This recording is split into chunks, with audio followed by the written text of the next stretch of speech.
Throughout history, some of the most horrific crimes have been committed not just by men, but by women as well, often in the most shocking and brutal ways. From Rizana Nafik, a young Sri Lankan maid who was beheaded in Saudi Arabia for the death of a child, to Sao Eto, the drumstick killer, executed in Japan for her deadly exorcism rituals. These are chilling stories where justice was carried out through execution. Rizana Nafik, a Sri Lankan woman, became the subject of a tragic case in Saudi Arabia. Nafik, only 17 years old, traveled to Saudi Arabia in 2005 to work as a domestic servant, despite the country's restrictions on underage foreign workers. A few weeks after arriving, Nafik was caring for a 4-month-old infant when the child tragically died. Nafik claimed the baby had accidentally choked on milk, but the authorities suspected foul play after a dispute with the mother. Despite her claim, an autopsy was not performed, and Nafik signed a confession in Arabic, a language she did not understand.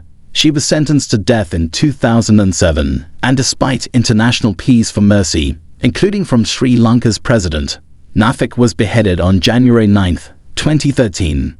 In another shocking case, Amina bint Abdul Halim bin Saam Nasser, a Saudi Arabian woman in her 60s, was executed in 2011 for the crime of witchcraft. Nasser claimed to have the ability to cure diseases and charged clients for her services. While witchcraft isn't explicitly outlawed in Saudi Arabian law, the country imposes the death penalty for a range of other crimes, including apostasy and armed robbery. Amnesty International raised concerns over the lack of legal representation for those accused of such offenses. Nasser's execution is not an isolated incident, as there have been other cases of individuals executed for practicing or claiming to practice magic.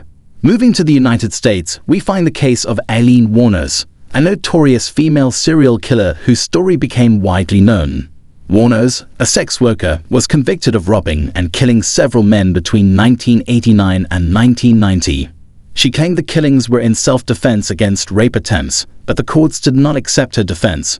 Wuornos spent over a decade on death row before being executed by lethal injection in 2002.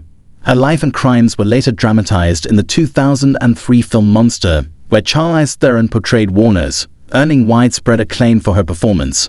Another chilling story comes from France, where Milai Mun, also known as the Poisoner of Baralo, was executed by guillotine in 1943. Mun poisoned several people in her town, killing at least 7. Her suspicious deaths initially went unnoticed until investigations revealed poisoning as the cause. Mun's case is a stark reminder of the extremes to which some individuals go in their quest for power or revenge. These stories, though tragic, reflect the harsh realities of justice and execution, as well as the often overlooked and disturbing crimes committed by women throughout history. Her own child, along with several others, including her husband, exhibited the same troubling symptoms, but they were fortunate enough to survive.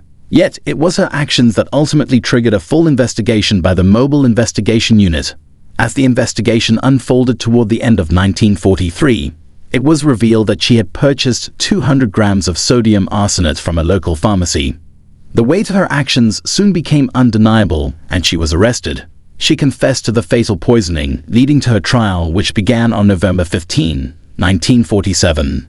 The jury found her guilty of all charges, and just 2 days later, on April 10, 1941, she was led to her execution by guillotine. As she stood before the guillotine, her skirt was carefully adjusted to prevent it from getting caught in the machine. Her hair was tightly bound, and her blouse was secured as the cold, unforgiving steel blade loomed above her. She cried out for her children one last time. Just moments later, her life was taken in an instant. In a chilling parallel, we meet another notorious figure in American criminal history, Lise Pete, who became the second of only 4 women to be executed in the California gas chamber.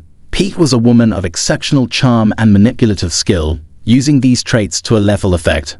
Her criminal spree spanned over 3 decades, beginning in the early 1900s. Pete's first known crime was the murder of Jacob C. Denton, a wealthy mining engineer in Los Angeles in 1920. Denton, a widower with a teenage daughter, had made his fortune in mining before retiring. He disappeared, and after several months, his decomposed body was found buried in his own home. Peter claimed Denton had gone to Europe, but evidence, including possession of his belongings, led to her arrest. She was convicted of murder and sentenced to life imprisonment. Remarkably, Pete was paroled in 1939 after serving 18 years. Yet her pattern of deceit continued. After her release, she befriended an elderly wealthy couple, Margaret and Arthur Logan. In 1944, Margaret Logan disappeared, and once again Pete was found guilty of murder. This time, there would be no parole. Pete was executed in the California State Prison at San Quentin on April 11, 1947. Her cold-blooded nature, repeatedly befriending victims only to kill them and profit from their deaths, made her one of the most calculating serial killers of her time. Another horrific case emerges from Japan, where Psycho Ito, also known as the Killer with the Drums, was convicted for 6 brutal murders between 1994 and 1995. Ito, a self-proclaimed spiritual guru with supposed psychic abilities, lured her followers into deadly exorcism rituals. These chilling ceremonies, meant to ride victims of evil spirits, ended in tragedy. Ito and her followers held the victims down and savagely beat them with drumsticks and other objects, killing them during the so-called exorcism sessions. The victims were primarily members of her cult, who had sought healing but instead met their horrific demise. In June 1995, after a cult member was hospitalized, police raided Ito's apartment and uncovered 6 decomposing bodies. Ito, her daughter Yuko Hiroshimoto, and 2 other accomplices were arrested. Ito was sentenced to death and, after several failed appeals, was executed by hanging on September 27, 2012, at the age of 65. The cruelty of her actions and the chilling methods she used left an indelible mark on the public consciousness. Thank you for watching this video. What do you think about the brutal methods of execution used for these criminals? Do you believe they were justified for the heinous crimes they committed? Please share your thoughts in the comments.